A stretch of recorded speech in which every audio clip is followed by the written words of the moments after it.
이 시간 우리에게 주시는 하나님의 말씀 요한계시록 3장 7절에서 13절까지 말씀입니다. 신약성경 402쪽에 있습니다. 빌라델비아 교회의 사자에게 편지하라. 거룩하고 진실하사 다윗의 열쇠를 가지시니 곧 열면 닫을 사람이 없고 닫으면 열 사람이 없는 그가 이르시되 볼지어다 내가 내 앞에 열린 문을 두었으되 능히 닫을 사람이 없으리라.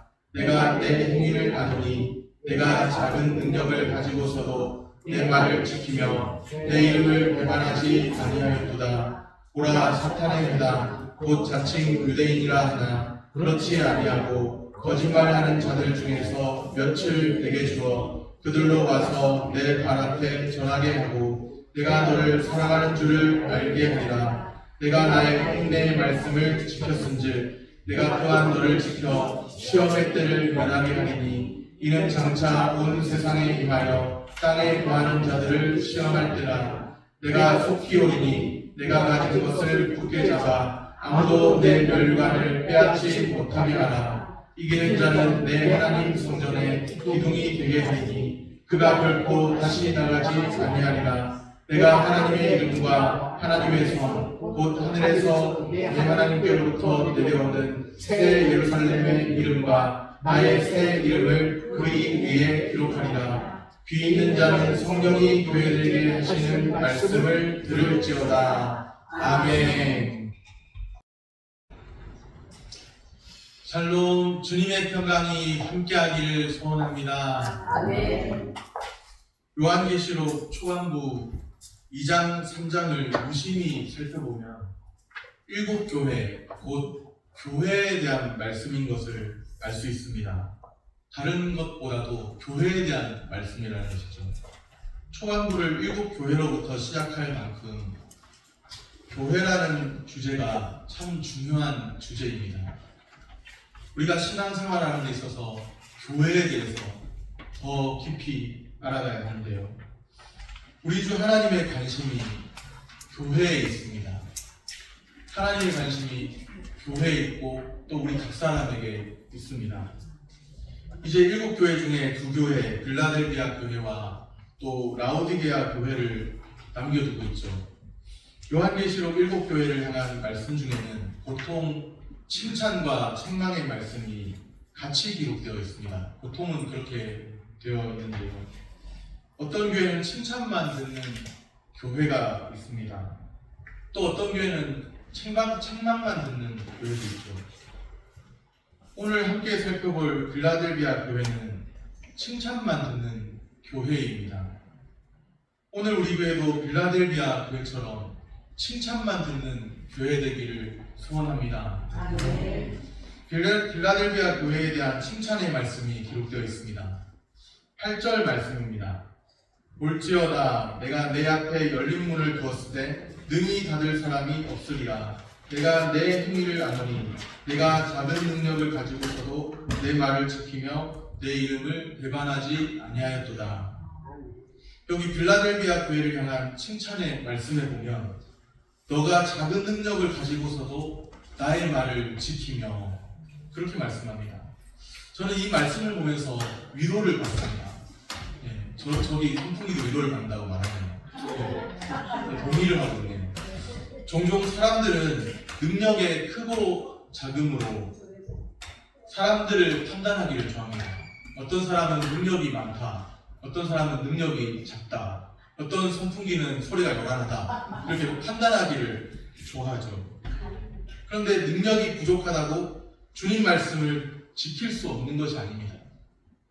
저같이 능력이 부족한 사람도 저는 이제 멀티가 안 되는 사람이거든요.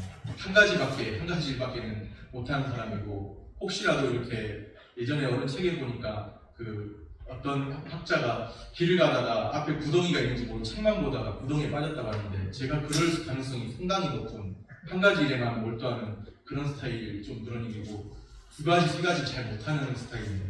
저같이 능력이 부족하다고 주님 말씀을 지킬 수 없는 것이 아닙니다. 능력이 많다고 주님 말씀을 잘 지키는 것도 아니고, 능력이 부족하다고 주님 말씀을 못 지키는 것도 아닙니다. 그래서 이 말씀이 참 위로가 된다는 것이죠. 작은 능력으로도 주님 말씀을 지켰다고 말씀합니다. 작은 능력으로도 주님 말씀을 지켰대요. 너가 작은 능력을 가지고서도 나의 말을 지키며 작은 능력을 가지고서도 주님 말씀을 지킨 교회가 바로 빌라델비아 교회였습니다. 칭찬만 듣는 교회였죠. 그러니까 칭찬만 들은 교회가 큰 능력을 가지고 있는 게 아니었던 거예요. 작은 능력을 가지고서도 주님 말씀을 지켰다고 말씀합니다. 우리는 보통 능력이 많은 사람, 유능한 사람을 좋아하고 그리고 또 능력이 없는 사람은 별 볼 일 없는 것처럼 생각하고 근데 우리 주님의 기준은 다른 거예요. 작은 능력을 가지고서도 주님 말씀을 지킬 수 있고 칭찬만 듣는 교회가 될 수도 있다는 거예요. 이것이 참 놀라운 하나님의 위로하심이죠. 저도 때로는 주님 말씀을 잘 감당하게 해달라고 기도할 때가 있습니다. 새벽에 보통 그런 기도를 많이 하는데요. 하나님 말씀 잘 감당하게 해달라고, 내게 맡겨진 사역 잘 감당하게 해달라고, 능력을 달라고 기도할 때가 있습니다. 특별히 큰 능력 달라고 기도하는 적도 있습니다. 요즘에는 그런 기도 잘 안 하는데 큰 능력을 좀 달라고 그렇게 기도한 때도 있습니다. 그런 기도를 하는 자체가 잘못이라고 생각하지 않습니다. 그러나 우리가 능력을 구하는 그 목적이 중요하겠죠. 주님 말씀을 지키기 위해서라는 것을 기억할 필요가 있습니다. 너가 작은 능력을 가지고서도 나의 말을 지키며 주님 말씀을 지키기 위해서 그것을 기억할 필요가 있습니다. 그렇다면 정작 우리에게 필요한 것이 무엇인가 생각해 보아야 합니다. 주님 말씀에 순종하기 위해서 우리에게 필요한 것은 능력일까요? 물론 능력도 중요하겠지만 인내가 요청됩니다. 인내가 곧 능력입니다. 인내가 곧 능력인 줄로 믿습니다. 10절에 보면 내가 나의 인내의 말씀을 지켰은즉 내가 또한 너를 지켜 시험의 때를 면하게 하리니. 나의 인내의 말씀을 지켰은즉 하나님의 말씀이 특별히 인내의 말씀 이렇게 표현되어 있습니다. 인내의 말씀을 지켰은즉 주님의 말씀은 인내를 요청하는 말씀이라는 것이죠. 하나님의 말씀을 지키며 살기 위해서는 인내가 요청된다는 거예요. 하나님의 말씀 지키며 살기가 쉽습니까? 한 번도 아니고 우리가 장거리 마라톤을 가야 하는데 우리의 인생 속에서 장거리 마라톤 경주를 달려야 하는데 하나님 말씀 지키려면 인내가 필요합니다. 나의 인내의 말씀을 지켰은즉 주의 말씀, 인내의 말씀입니다. 예수님께서 이렇게 말씀하시죠. 너가 나의 인내의 말씀을 지켰은즉 내가 또한 너를 지켜 시험의 때를 면하게 하겠다. 주님 말씀을 지키며 살기 원하는 주님의 자녀들, 하나님이 결코 내버려두지 않으십니다. 하나님이 외면하지 않으십니다. 주님 말씀을 지키며 살려는 그 몸부림 있는 사람, 참 귀한 사람인데 사람도 귀하게 보거든 하물며 우리 하나님께서 귀하게 보시지 않겠습니까? 주님 말씀을 지키며 살려고 인내하며 몸부림칠 때 우리 주님이 기뻐하시는 줄로 믿습니다. 주님 말씀을 지키는 것은 언약 관계 안에서 살아가는 신자의 의무입니다. 신자의 의무입니다. 그리스도 안에 있는 신자의 의무입니다. 이것은 그냥 해도 좋고 안 해도 좋은 옵션이 아니라 선택사항이 아니라 신자의 의무라는 것이죠. 주님의 말씀을 지키는 것, 신자의 의무입니다. 우리는 죄와 은혜 사이에서 살아가죠. 때로는 죄 속에 죄 가운데서 괴로워하고 또 때로는 죄에서 돌이키려고 몸부림치고 하나님의 은혜를 갈망하고 우리는 죄와 은혜 사이에서 살아갑니다. 그러나 우리의 삶은 주님께 속해 있는 줄로 믿습니다. 주님이 우리의 삶을 지키십니다. 주님 주신 은혜의 승리로 우리는 결국 죄와 은혜 가운데 살아가지만 결국에는 승리합니다. 다만 요청되는 것이 있는데 그것은 바로 인내입니다. 인내하는 것입니다. 인내함으로 주님 말씀 지키며 살기를 바랍니다. 마지막 때를 살아가는 성도에게 중요한 것, 주님 말씀을 따라 끝까지 믿음을 지키며 사는 것입니다. 그 끝은 언제인가요? 언제가 끝이에요? 주님 다시 오실 때까지입니다. 우리는 나의 생명이 닿은 그날까지 또 주님 다시 오실 때까지 우리는 주의 말씀을 지키며 살아가야 합니다. 11절 말씀입니다. 11절 말씀 우리 같이 한 목소리로 읽겠습니다. 내가 속히 오리니 내가 가진 것을 굳게 잡아 아무도 내 멸관을 빼앗지 못하게 하라. 아멘. 내가 속히 오리니 주님이 속히 오시겠다고 말씀하세요. 주님의 재림에 대한 약속의 말씀이죠. 한 번 오셨을 때 초림이라고 말하고 또 두 번째 오신 것, 다시 오시는 것, 재림이라고 말하죠. 주님의 재림에 대한 약속의 말씀입니다. 다시 오십니다. 속히 오십니다.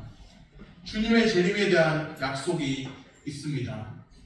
성경에 종말론이 있다는 것을 의미하죠. 그런데 진품이 있으면 또 뭐도 있죠?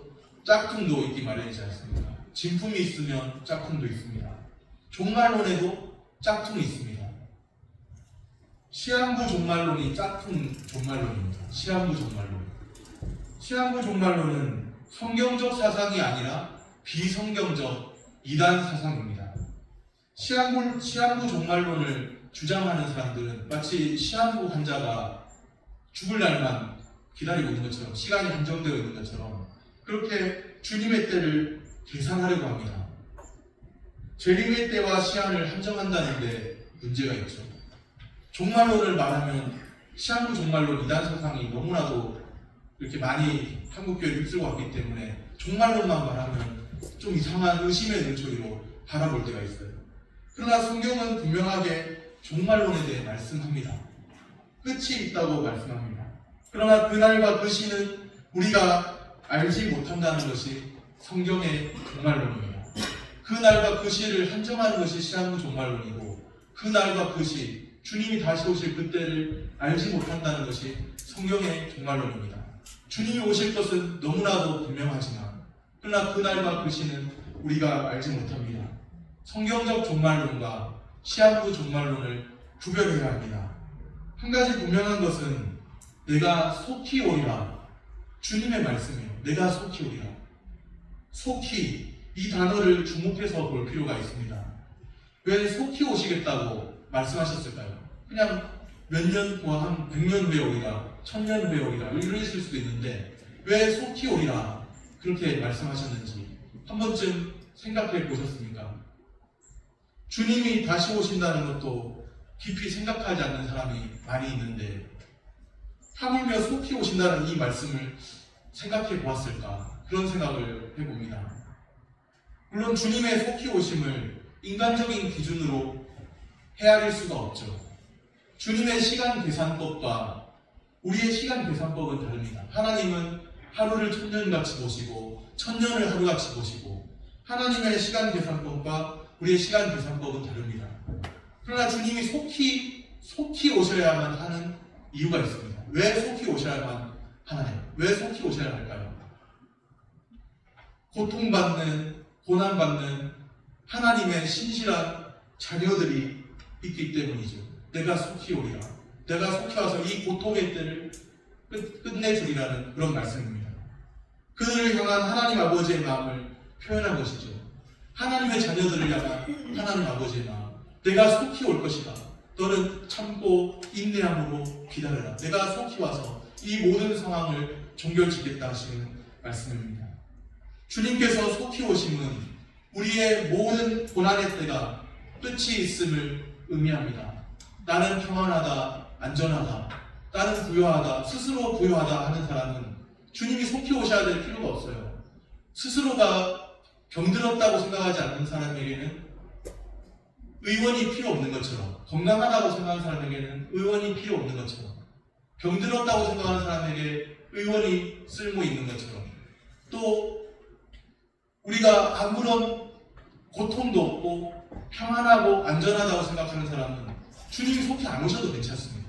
그러나 내 모든 삶이 예수 그리스도를 믿는 그 믿음의 삶이 참 쉽지 않지만 내가 좁은 길을 반드시 가야 하는데 이 좁은 길이 생명의 길임을 알고 가야 하는데 이 좁은 길을 걷는 것이 참 쉽지 않은데 장거리 우리 마라톤 경주하는 것처럼 이 좁은 길을 걷는 것이 쉽지 않고 인내가 요청되는 삶인데 주님이 속히 오셔야 이 모든 상황이 종결되고 하나님이 영광 받으시고 우리는 또 성도의 참 자유를 이미 누리고 있지만 또 더 분명하게 명료하게 하나님의 주신 그 성도의 자유를 누리게 되는 것입니다. 주님이 속히 오실 때까지 우리가 감당해야 할 일이 있습니다.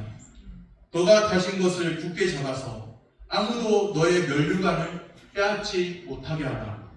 이 말씀입니다. 면류관, 승리를 의미하죠.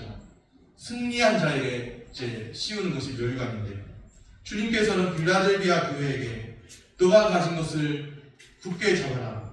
너가 가진 것을 굳게 잡아 아무도 너의 면류관을 빼앗지 못하게 하라. 그렇게 말씀하십니다. 너가 가진 것을 굳게 잡으라. 이제까지 지켜온 그 믿음을 지속하라. 그렇게 말씀하세요. 믿음의 경주를 계속하라고 말씀하시죠. 그리하여 승리자가 되라는 말씀입니다. 작은 능력을 가지고 있다고 해서 스스로를 비관할 것이 아니라 인내함으로 주님 바라보면서 이제까지 지켜온 그 믿음의 경주를 지속하여서 승리자가 되라고 말씀하십니다. 끝까지 믿음을 지켜서 이기는 자가 되라는 말씀입니다. 비록 쉽지 않지만 고난의 삶이 따르지만 끝까지 믿음을 지켜 이기는 자로 살라 말씀하십니다.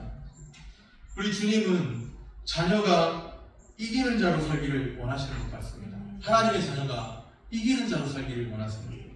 제가 초등학교 때, 그때는 국민학교라고 불렸죠. 저는 이제 국민학교 생활을 했는데, 제가 초등학교 때 어떤 누구와 싸웠는데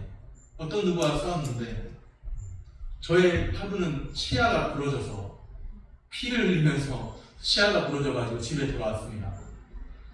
치아가 부러져서 이빨이 부러져서, 이빨은 이제 동물에게 하는 말인데, 사람 치아가 부러지고 피가 나서 집에 오니까 부모님이 많이 속상해하시고 그뿐만 아니라 난리가 났습니다. 완전히 어느 놈이냐고 하면서, 죄송합니다, 너무 들었었어. 어느 놈이냐고 그러면서 이렇게 그 친구 연락처 대라 하면서 부모한테까지 연락이 가고 그 정도로 난리가 났어요. 그때 치아 한 번 고치는데 참 돈이 얼마나 많이 드니까 치아 한 번 고치는데 돈이 많이 들죠. 그래서 그때 아버지가 너무나 속상하셨는지 이왕 싸웠으면 두들겨서 그냥 패버려야지 그렇게 얻어맞고 왔냐? 그런 뉘앙스로 아버지가 말씀하셨죠. 속상해서 하신 말씀이죠. 자기 자녀가 이기는 자로 살기를 모든 부모가 바라는 것 같습니다. 이왕에 싸웠다면 이기는 자가 되어야 되지 않냐. 자기 자녀가 이기는 자로 살기를 모든 부모가 바라는 것 같습니다. 내 자녀가 맞고 오는 것은 차마 견디지 못하는 것 같아요. 우리 하나님 아버지도 그렇습니다. 하나님의 자녀가 이기는 자로 살기를 바라십니다. 그냥 져서 십자가의 폐잔병같이 무기력하게 오늘도 죄에 굴복하고 오늘도 무너져서 날마다 나는 그냥 참 하나님 나는 능력도 없고 못합니다. 큰 능력을 가지고서도 때로는 어떤 사람은 그러는데 그렇게 십자가의 폐잔병같이 살기를 원하지 않으십니다. 하나님은 하나님의 자녀가 이기는 자로 살기를 바라십니다. 요한계시록 7교회에 보내는 말씀은 공통점이 있습니다. 그리스도에 대한 묘사로 시작합니다. 이기는 자가 되라는 촉구와 종말론적 약속으로 끝을 맺습니다. 또 마지막에는 반드시 나오는 말씀이 있는데 귀 있는 자는 성령이 교회들에게 하시는 말씀을 들을지어다. 요한계시록 7교회 공통적으로 말씀하세요.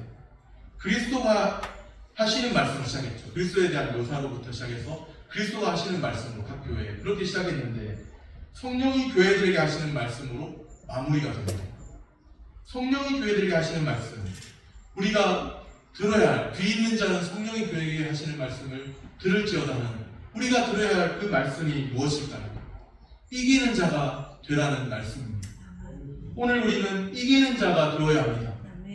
끝까지 믿음을 지켜야 합니다. 끝까지 믿음을 지키면 이기는 것입니다. 다른 사람 잘 챙겨주고 이것도 중요하겠지만 자기 자신의 믿음, 내 믿음 끝까지 주님 앞에서 지키고 정결한 주님의 신부로 살아가야 합니다.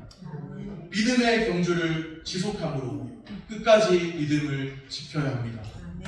믿음의 경주를 지속해서 이기는 자로 살기를 바랍니다.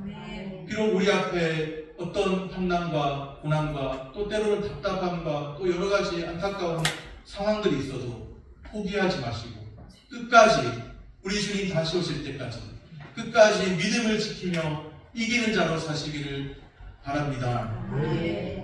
말씀을 정리합니다. 주님의 말씀은 인내를 요청하는 말씀입니다.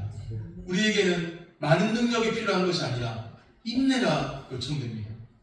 믿음의 경주를 지속해야 합니다. 믿음의 경주를 지속함으로 끝까지 믿음을 지켜야 합니다.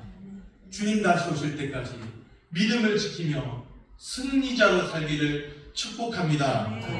기도하겠습니다.